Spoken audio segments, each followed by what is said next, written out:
Question 42. Est-il possible d'extraire automatiquement les mois correspondant à des dates, par exemple, pour pouvoir trier les mois?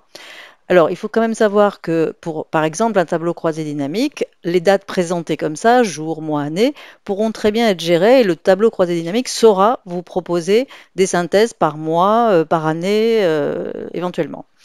Par contre, ici, bah, tout simplement, hein, pour avoir dans une cellule à côté uniquement le mois, pour trier ou filtrer, eh bien, on va utiliser la fonction qui s'appelle tout simplement mois, M-O-I-S. Donc, je vais la saisir, égale, mois, ouvrez la parenthèse, je clique sur la date dont je veux extraire le mois, je ferme ma parenthèse et je valide.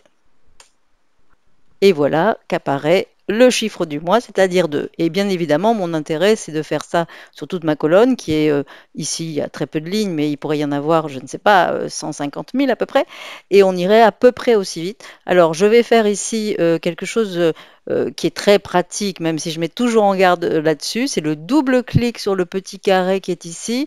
Double-clic va aller répéter la formule vers le bas jusqu'à ce qu'il rencontre une ligne blanche.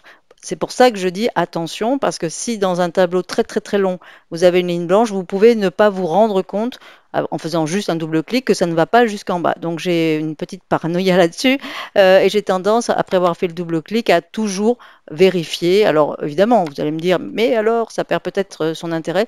Ben non, parce que quand même, le double clic, c'est plus facile que de faire glisser la petite poignée. Voilà, je suis rassurée, c'est allé jusqu'en bas et je suis allée très très vite. Et voilà comment, à partir de ces chiffres, je pourrais faire des tris ou des filtres. Alors, vous pourriez dire, mais oui, je vous connais, ben, ça serait quand même mieux, par exemple, qui a écrit février ou qui a écrit mars ou qui a écrit juillet. Alors, je ne vais pas le faire dans cet extrait-là, dans cette vidéo-là, mais sachez que à ce moment-là, je donne une piste, vous pourriez utiliser une recherche V.